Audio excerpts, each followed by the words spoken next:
ఈ ఉదయకాల సమయంలో ప్రభు పేరట Recording in progress. వందనాలు తెలియజేస్తున్నాను. ద్వితీయోపదేశ కాండం 28వ అధ్యాయం 1-2 వచనాలని చూసుకుందాం. నీవు నీ దేవుడైన యెహోవా మాట శ్రద్ధగా విని నేడు నేను నీకు ఆజ్ఞాపించుచున్న ఆయన ఆజ్ఞలు అన్నిటినీ అనుసరించి నడుచుకొని ఎడల నీ దేవుడైన యెహోవా భూమి మీదనున్న సమస్త జనుల కంటే నిన్ను హెచ్చించును.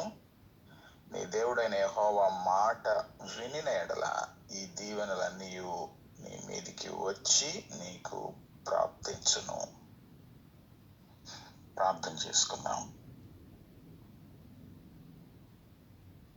సర్వశక్తిమంతుడా, మహోన్నతుడా, మా పరమ తండ్రి, మీకు వందనాలు. గత నెలంతా మమ్మలను మీరు సంరక్షించారు, పోషించారు, నడిపించారు. ప్రభువా, అనేక పరిస్థితుల నుంచి మమ్మల్ని అందరినీ మీరు విడిపించి మీ దయలో మమ్మల్ని కాచారు. మీ ప్రేమ ఎంతో ఉన్నతమైనది, మీ దయ అపరిమితమైనది, మీ జాలి మా పట్ల లెక్కలేనంతగా ఉన్నది. ఆయా మేము ఏమి ఇచ్చినా మీ రుణాన్ని తీర్చుకోలేము. నాయన, మీకు ఇష్టలుగాను మిమ్మల్ని కలిగిన వారిగా మా జీవితాలలో నీ యొక్క సత్యాన్ని మేము నెరవేర్చేవారిగా, మీ సత్యాన్ని మేము స్థాపించేవారిగా ఉండడానికి మా శరీర బలహీనతలు కోకొల్లలుగా ఉన్నప్పటికీ మీ కృప మా పట్ల శాశ్వతమైనదిగాను, నాయన సమృద్ధి అయినదిగాను ఉండగా ప్రభువా, మీ కృపలో మేము ఈ రీతిగా కొనసాగడానికి ఈ నూతన మాసములో మేము ప్రభువా మీ కృపలో నాయన మేము ఇంకనూ ముందుకు కొనసాగడానికి మీ సహాయం అనుగ్రహించండి. ఉదయకాల సమయం నీ మాటలు వినాలని మీ సన్నిధిని మేము చేరి ఉండగా ప్రభువా, మీరుగా మాతో మాట్లాడండి. మానవ మాటలు, నా మాటలు నాయన నిష్ప్రయోజనము. మీ మాటలు అయితే మమ్మలను అవి బలపరిచేవి గాను, నాయన అవి సరిచేసేవి గాను, మమ్మల్ని జీవింపజేసేవి గాను ఉండగా ప్రభువా, నా మాటలు, నా హృదయ తలంపులు నీకు అంగీకారయోగ్యముగా ఉండడానికి సహాయం చేయండి. మీరుగా మాట్లాడండి. నన్ను మీ శిరోచాటును మరుగుపరిచి మీ యొక్క విలువైన శాశ్వతమైన మార్పులేని సత్యాలను మాకు తెలియచేయమని, మీరే సమస్త మహిమా ఘనతలు పొందమని యేసు దివ్య నామమున అడిగి వేడుకొంచున్నాం తండ్రి, ఆమెన్. ప్రభునందు ప్రియులరా, ఈ యొక్క ఉదయకాల సమయంలో మరి ఒకసారి మీతో ఈ రీతిగా దేవుని వాక్యాన్ని పంచుకోవడానికి ప్రభువు నాకు ఇచ్చినటువంటి ధన్యతను బట్టి వందనాలు చెల్లిస్తున్నాను. ఈ ఉదయకాల సమయంలో మన ముందున్న సమయంలో దేవునికి విధేయత కలిగి ఉండడం వల్ల వచ్చే 7 అంశాలను మనం చూద్దాం. చదవబడినటువంటి మూల వాక్యంలో దేవుని మాటను శ్రద్ధగా వినడం అనేది చాలా స్పష్టంగా అర్థమవుతుంది. ఎంతమంది మనం దేవుని మాటలు వినడానికి వస్తున్నాం? అందరికీ దేవుని మాటలు వినడం చాలా ఇష్టం. ఇక్కడ కూడుకున్న మనందరికీ కూడా మంచిదే. కానీ మానవుని యొక్క బలహీనతలో ఒక బలహీనత ఏంటంటే, మనం వినాల్సింది,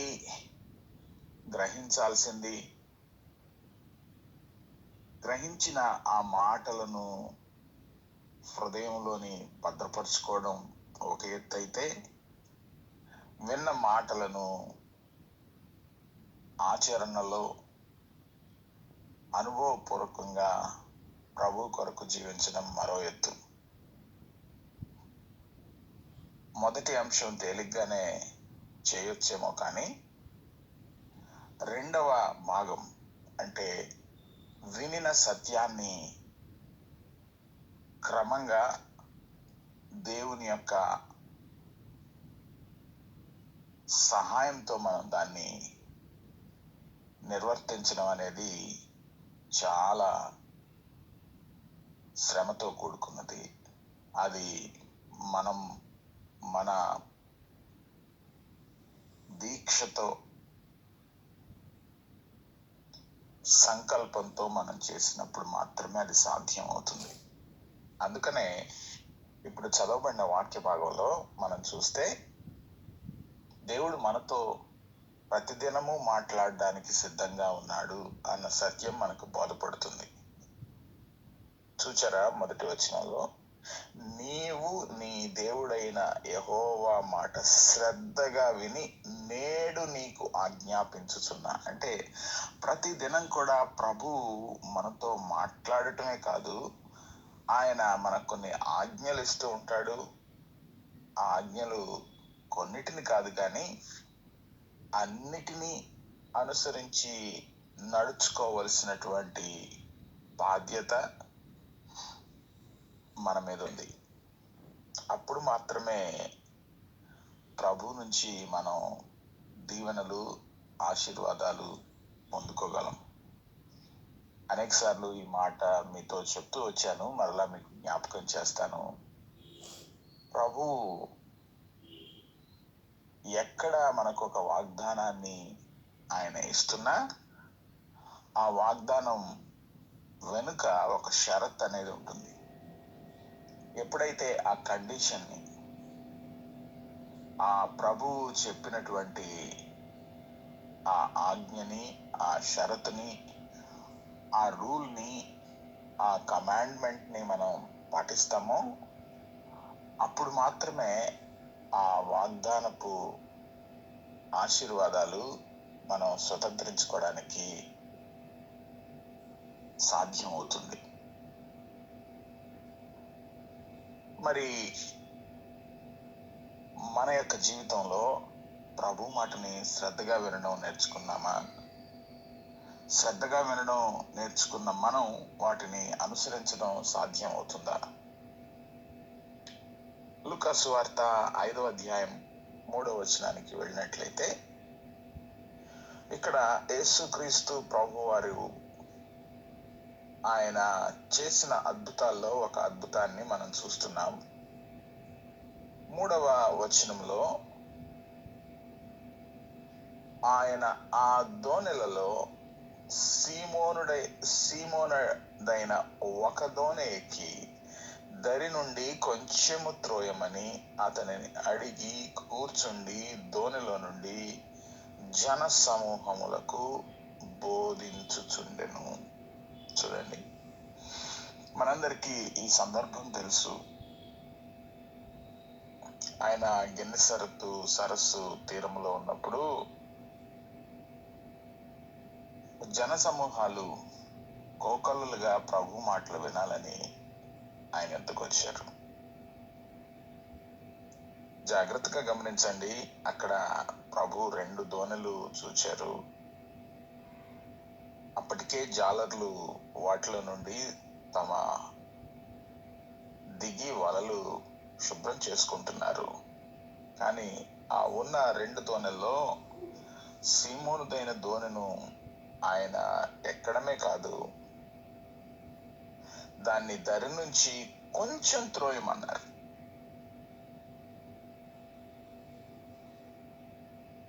ఎక్కువ కాదు,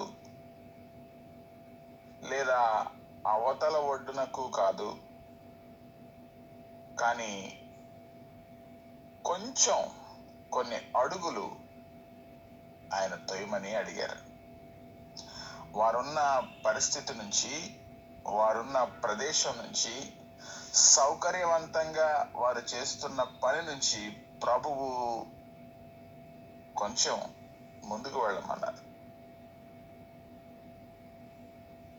మనల్ని కూడా మనం ఉన్న పరిస్థితి నుంచి, మనం ఉన్న స్థానం నుంచి ప్రభు కొన్నిసార్లు కొంత ముందుకు వెళ్ళమనడము, మనం ఉన్న సౌకర్యవంతమైనటువంటి స్థితి నుంచి ప్రభువు కొంత మార్పుని కోరుకుంటారు. ఎప్పుడైతే ఆ మాటని ప్రభు అన్నారో పేతురు వెంటనే విధేయత చూపించాడు. ఆ విధేయత చూపించడం ద్వారా అక్కడున్న అనేకులు ప్రభువు మాట వినడానికి సాధ్యమైంది. ఒక సామాన్యమైనటువంటి ఆ దోణిలో నుంచి ప్రభువు ఆశ్చర్యకరంగా ఆ దోణిని ఆసరా చేసుకొని ఆ దోణిని ఒక మందిరంగా మార్చి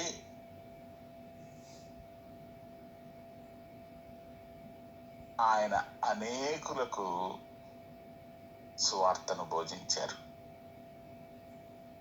అది సామాన్యమైన దోణే, కానీ ప్రభు ఎక్కి కూర్చున్నారు.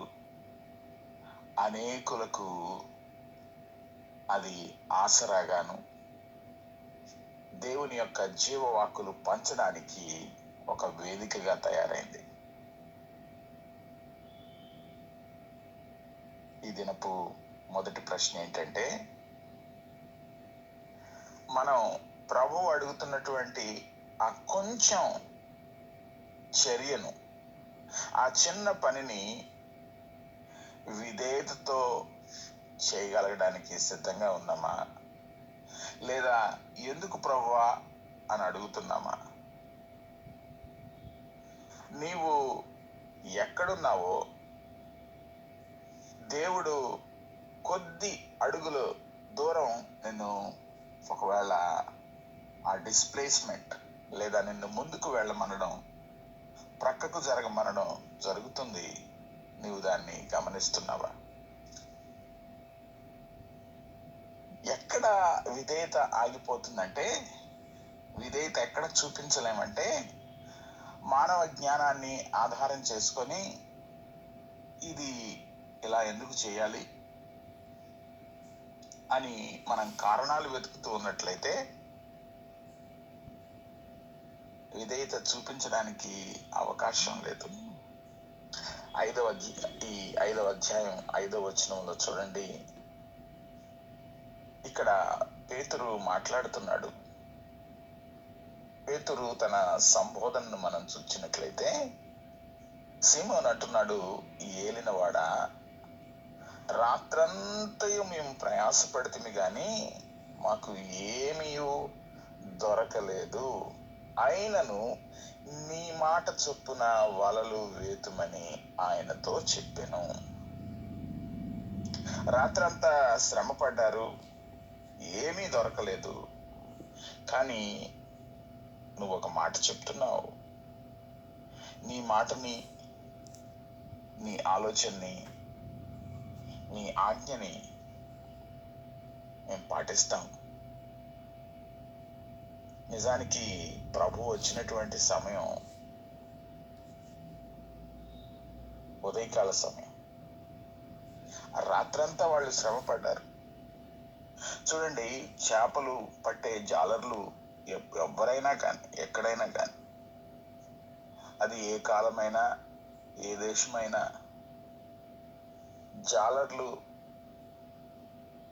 వలలతో చేపలను పట్టే సమయం రాత్రికాల సమయం. ప్రాతకాల సమయానికి ముందే వారి వేట ముగుస్తుంది. ఎండ ఎక్కుతూ ఉన్నప్పుడు, నీళ్లు వేడవుతూ ఉన్నప్పుడు చేపలు పడే అవకాశమే లేదు. అది లోతైన నీళ్లలో కాదు, లోతైన నీళ్లలోనే చేపలు దొరుకుతాయి. కానీ ప్రాతకాలం, అప్పటికే పొద్దెక్కింది, నీళ్లు వేడెక్కుతున్నాయి, లోతు కూడా ఎక్కువ లేదు. కానీ ప్రభువు చేపల కొరకు వలవేయమంటున్నారు. ఏ జాలరికైనా ఈ సత్యం తెలుసు. కానీ ప్రభు చెప్పారు చేయడానికి పేతురు సిద్ధపడ్డాడు. హెబ్రీయులకు రాసినటువంటి పత్రిక 11వ అధ్యాయం మనం 8వ వచనాన్ని చూసినట్లయితే అక్కడ అబ్రహాము యొక్క విశ్వాసాన్ని మనం చూస్తాం. అబ్రహాము పిలువబడినప్పుడు విశ్వాసమును బట్టి ఆ పిలుపునకు లోబడి అని ఒక మాట ఉంది. ఆ లోబడటం అంత సులువు కాదు. లోబడటం ఎప్పుడు సాధ్యమవుతుందంటే నిన్ను పిలిచిన దేవుని యొక్క సార్వభౌమాధికారాన్ని నువ్వు అర్థం చేసుకుంటే ఆయనే నీ జీవితానికి, నీ కుటుంబానికి, నీ పరిస్థితుల అన్నిటిపై కూడా సర్వాధికారాన్ని ఆయన కలిగి ఉన్నాడు. ఆయన అధికారానికి నేను ఒప్పుకుంటున్నాను, ఆయనకు మాత్రమే నేను లోబడతాను అన్న తలంపు, అటువంటి సమర్పణ నీకున్నట్లయితే నీవు ఖచ్చితంగా ప్రభువు నీతో మాట్లాడుతున్న మాటలన్నిటినీ ఆధారం చేసుకొని ఆయనకు లోబడ్డానికి ఏమాత్రం సంకోచించవు. అబ్రహాము అలా చేశాడు. అందుచేతనే అబ్రహాము తాను ఏది స్వాస్థ్యంగా పొందనై ఉన్నాడో ఆ ప్రదేశానికి బయలుదేరాడు. ఎక్కడికి వెళ్ళాలో కూడా తెలియదు, కానీ తాను ప్రయాణాన్ని ప్రారంభించాడు. ప్రియమైనటువంటి వాళ్ళారా, ఎప్పుడైతే ప్రభు మాటకు విధేయతను చూపిస్తామో, ఎప్పుడైతే మన విశ్వాసాన్ని అభ్యాసం చేస్తామో, మన విశ్వాసం అది అంచెలంచెలుగా పెరిగేదిగా ఉంటుంది. దేవుడు ఏదైతే మనకు ఆజ్ఞాపిస్తున్నాడో ఆ ఆజ్ఞలో ప్రభు అడిగే ఆ మాటలో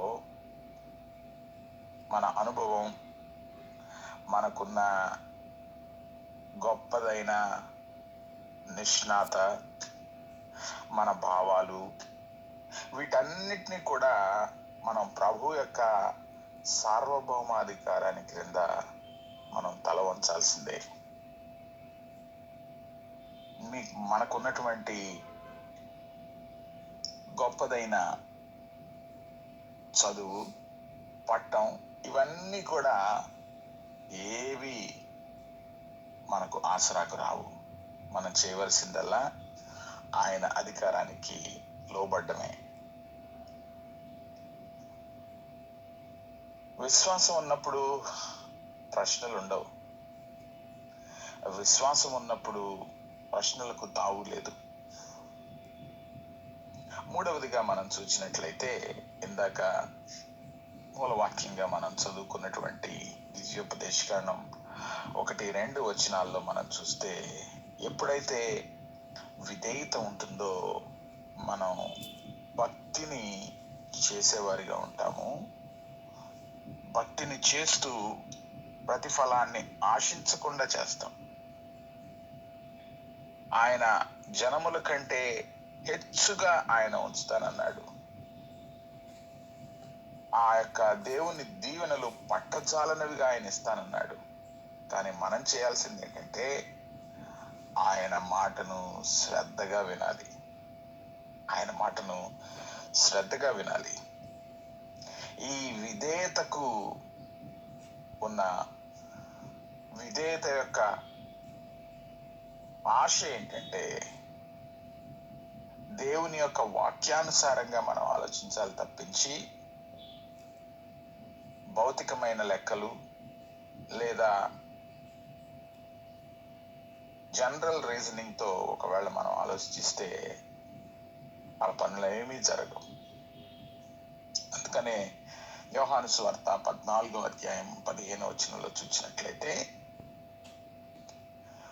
ప్రభు ఏమంటున్నాడు, మీరు నన్ను ప్రేమించినట్లయితే మీరు నా ఆజ్ఞలు గైకొంటారు. మనం నిజంగా ప్రభువుని ప్రేమిస్తున్నామా?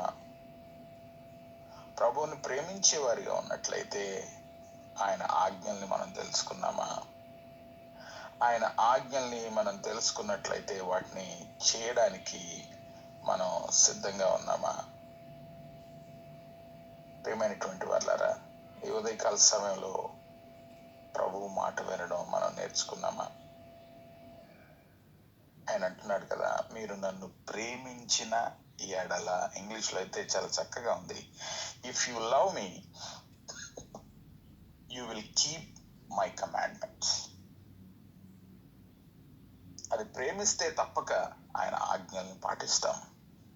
ఇక్కడ ప్రేమ మూల అంశం. ఈ ప్రేమ మనలో ఉన్నట్లయితే ఆ ప్రేమ ఏమి ఫలిస్తుందంటే విధేయతని ఫలంగా ఇస్తుంది. నిజంగా మనం ప్రభువుని ప్రేమించినట్లయితే తప్పకుండా విధేయత చూపిస్తాం ప్రభు మాటలకి. ఒకవేళ దీనికి భిన్నంగా ఒకవేళ ఆలోచిస్తే మనం రూల్స్ మాట్లాడతాం, లేదా కారణాలు వెతుకుతాం, తద్వారా విధేయత చూపించడానికి ఆస్కారం లేదు. మూడవ ప్రశ్న ఏంటంటే, మనం విధేయత చూపించడానికి మన అంతర్లీనంగా ఉన్న మన మనస్సు ఏంటి? ఏదైనా ఆశించి విధేయత చూపుతున్నామా, లేదా నా ప్రభువే నా రాజు, ఆయనే ఈ సర్వ సృష్టికి నా జీవితానికి కూడా ఆధారభూతుడు, ఆయన్ని నేను ఆరాధించాలి, నేను ఆరాధించాలంటే ఆయన మాటను నేను శ్రద్ధగా వినాలి, ఆయన్ని ఆరాధించడం అంటే ఆయనకు సంపూర్ణంగా నేను విధేయత చూపించడమే అన్న సత్యాన్ని గ్రహించి నీవు దేవునికి విధేయత చూపిస్తున్నావా అన్నది మూడవ ప్రశ్న. నాలుగవది, నీవు దేవుణ్ణి నిజంగా మనం ప్రేమించి ఆయన ఆజ్ఞను గైకొన్నట్లయితే, లూకా సువార్త 5వ అధ్యాయం 7వ వచనాన్ని మనం చూసినట్లయితే, ఆ విధేయత వారు చూపించిన విధేయత, పేతురు ప్రభు మాట విన్న ఆ దీవెన ఎలా ఉంటుందో ఇక్కడ మనకు చాలా స్పష్టంగా అర్థమవుతుంది. 7వ వచనాన్ని మనం చూసినట్లయితే, వారు వేరొక దోణిలోనున్న తమ పాలి వారు వచ్చి తమకు సహాయము చేయవలనని వారికి సంజ్ఞలు చేసి వారు వచ్చి 2 దోణెలు మునుగునట్లు నింపిరి. గమనించండి, ఆయన సరస్సు తీరంలో ఉన్నప్పుడు అక్కడ చాలా స్పష్టంగా లేఖనం చెప్పింది 2 దోణెలు ఉన్నాయి. కానీ ప్రభు అడిగింది పేతురును మాత్రమే. పేతుర్ని కొంచెం తొయ్యమన్నాడు, కొంచెం ముందుకు జరపమన్నాడు దోణెను. పేతురు ఏమాత్రం సంకోచించకుండా ప్రభు మాట విన్నాడు. ప్రభు నిన్ను ఆశీర్వదించడానికి ముందుగా నీ దోణిలో అడుగు పెట్టాలి, నీ హృదయంలో ఆయన అడుగు పెట్టాలి. ఆయన నిన్ను తన పని కొరకు తప్పక వాడుకుంటాడు. ఆయనకు నువ్వు విధేయత చూపించాలి. 7వ వచనానికి వచ్చేసరికి, సీమోను దోణె నిండిపోతుంది, పట్టజాలనంతగా నిండిపోయింది. ఇప్పుడు ఈ దీవెన ఈ ఒక్క దోణికే కాదు, 2వ దోణెను కూడా ఆయన నింపాడు. నీవు ఆశీర్వాదకరంగా ఉన్నప్పుడు, నీ విధేయత ప్రభువు యొక్క దీవెనలు కృమ్మరించబడుతున్నప్పుడు, అది నీవు మాత్రమే కాదు, నీ చుట్టూ ఉన్నవారు కూడా ఆ దీవెనలను రుచి చూస్తారు. వారు కూడా ఆ దీవెనలో పాలు భాగస్థులు అవుతారు. ప్రియమైనటువంటి వాళ్ళరా, ఇక్కడ ప్రభు యొక్క దీవెన ఎంత సమృద్ధో మనకు అర్థమవుతుంది.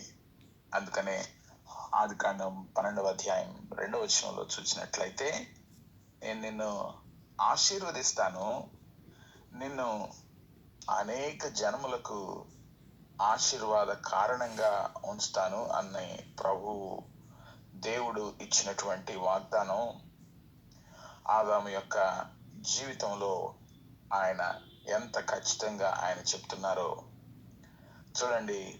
ఆదికాండం 12వ అధ్యాయం 2వ వచనం, నిన్ను గొప్ప జనముగా చేసి నిన్ను ఆశీర్వదించి నీ నామమును గొప్ప చేదును, నీవు ఆశీర్వాదముగా ఉందువు. I will bless you and you will be a blessing. మనం ఆశీర్వాదం పొందుకోవడమే కాదు, ఇతరులకు మనం ఆశీర్వాద కారణంగా ఉంటాము. దేవుడు ఎప్పుడు ఒక వ్యక్తిని ఆశీర్వాదించి దీవించి తన్ని ఒంటరిగా ఉంచడు. ఆయన పద్ధతి ఎప్పుడు కూడా